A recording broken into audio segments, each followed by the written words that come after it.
I don't want this to be like a whiny video or anything like that. And if you have some smart ass comment, please just fuck off for this video. You can come back tomorrow, whenever it is, when I make a video about a fighting game you don't even like, and you click on it and you tell me how much you hate it and how much you hate me and how much what I'm doing here doesn't fucking matter. Today, I just want to talk to you guys person to person about how I'm feeling lately. I had a realization the other day after I took an exam. I took a accounting exam, and then I took a management exam, and then I took a statistics exam all on the same day, all on the 29th.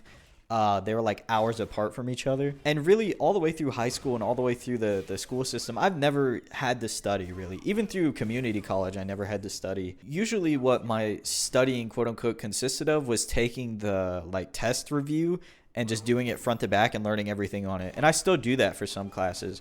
But for classes like accounting, you really have to know your shit. Like, you can't just memorize things. You can't just get by. You like really have to sit down and study. And for the first time, I did that, right? So I've been studying a lot for that class, and I've been studying for the other ones just because I'm already doing it for accounting, so I might as well do it for the other ones. And my grades, unsurprisingly went up, right? Like, went up significantly. So all three of those tests, I got like 90s and above. Afterwards, like, usually you would feel very, I guess you would feel happy, or you'd feel like this is a job well done, and you'd be like, pat yourself on the back and have a lot of pride in your results. But for me, I don't feel anything. At the end of the day, it's just like, yeah, I was expected to do well. Like, people expected me to do well, like my parents and my professors on these tests, and I did well, and that's that. And then that really got me thinking about not even school anymore. Like, it got me thinking about this YouTube thing and about like other aspects of life, and how I just don't feel pride in anything that I do, and I feel really sad about it. Like, not depressed, but like I just feel incapable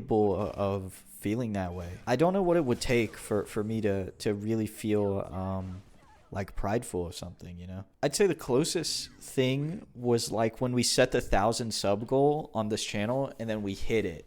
And I was like, wow, like I set a goal and I hit it. And that like really opened my eyes to if you like put your mind to something, you could do it. And it was even more significant because nobody told me to make a YouTube channel. Nobody told me to get 1,000 subscribers.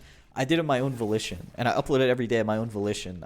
Nobody was pushing me from behind the scenes. It was like my own thing that I was doing because I wanted to. Maybe that's the key to like finding that pride that I want to feel, is to continue to push myself to do things that I want to do and to reach goals that I set for myself. Because at the end of the day, the exams are set by somebody else, and the results are computed by a computer. It's just telling me how well I did and how well I studied. Statistics are a result of somebody testing me, but here on YouTube, the statistics are a result of me making something I like and generating viewership, generating interest. And I guess those things are kind of intertwined, I think my happiness is very much intertwined with how YouTube performs, and it's really unhealthy, like very unhealthy. For example, yesterday's video was a 2 out of 10. If you've ever like made a YouTube video, you probably know your last 10 videos get ranked against each other. So if one does really bad, it's a 10 out of 10.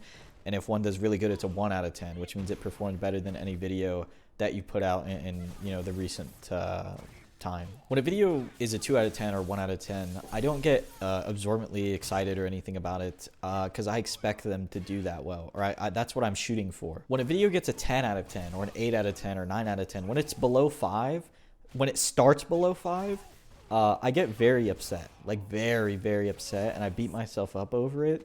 And then I start spamming it on like everything. Like, I'll put it all over Reddit, I'll put it all over Facebook and Twitter and Discord. Like, I feel like I didn't work hard enough. I felt like I made a video and I didn't work hard enough to promote it, and it's my fault. In reality, you just have to accept that not everybody is going to watch every video, and not everybody's going to like every video. And at the end of the day, a video is going to have to be a 10 out of 10 at some point. Like, there's going to be a video that's not going to hit. No matter how much you try, that video just isn't going to do better than some of the other ones that you posted, and it's very hard for me to accept that. When a video does do very well, it's very hard for me to accept that as well, because it's like, how do I make all of them do this well? Not like I'm seeing the video and saying like, this is something to be happy about. It's like, how do I replicate this success every single time? Just like an unwinnable matchup, like you just can't have it replicate that level of success every single time. You can get close. Like I was getting very close with Melty Blood. I was getting like 1,000 views a day, which is like unheard of for me. And then when I switched off because I was just done with the game for now, and I kind of swept that under the rug. I'm sorry about that. I didn't really tell you guys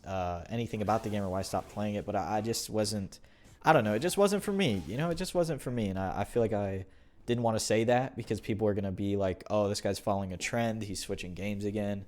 But it just wasn't for me, you know? It was fun while it lasted, and I wanted to move on. I wanted to move back to Street Fighter V. From the outside looking in, I know it looks like I'm following trends because I went from like playing Guilty Gear to playing Melty Blood, and then I went back to Street Fighter V right when it got an update. But I assure you, it's just because I wanted to play these games. I've never played them before, and new ones are coming out, so I'm going to buy them, and I want to make videos on them.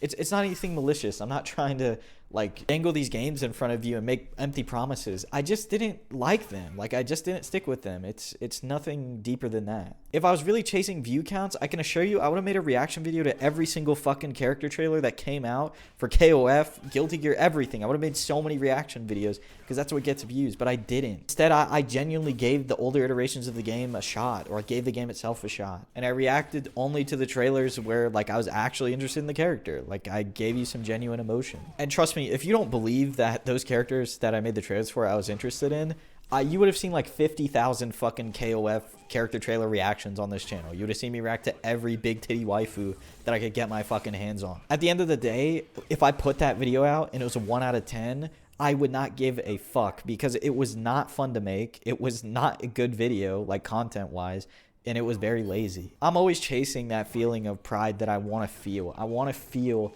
excited about what I made, and I want to feel happy about what I make. And I don't quite know what that is yet. I don't quite know what kind of videos I need to make to feel that way every single time. I'm not gonna lie to you. There's been videos in the past that were lazy and that I was not happy about and I wasn't excited to make. But you live and you learn, right? You put them out, you realize that, hey, that probably wasn't the best idea, and you delete it or you just do better next time. Let me give you an example, like how we were talking about reaction videos.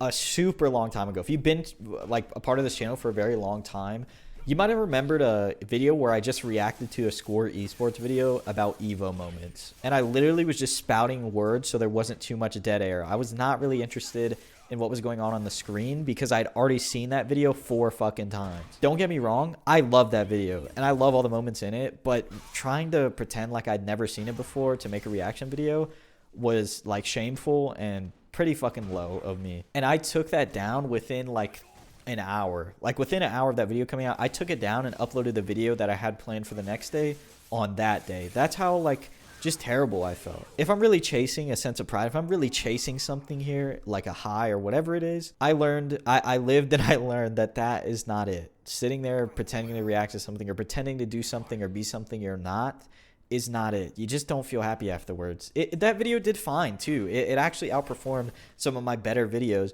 but I just didn't feel good about it. I know this was a little bit of a different video that a lot of you were not looking for or wanting to listen to, and if you made it this far, I really appreciate you. I'm sorry for such an aggressive start, right? It's just sometimes you got to put your foot down so those people who want to be smartasses and want to tell you all this crazy shit will just like fuck off, you know? They just know it's a video that's not for them, and that if they leave those kind of weird comments, I'm not even going to entertain them. Anyways, thanks for watching, and I'll talk to you again soon.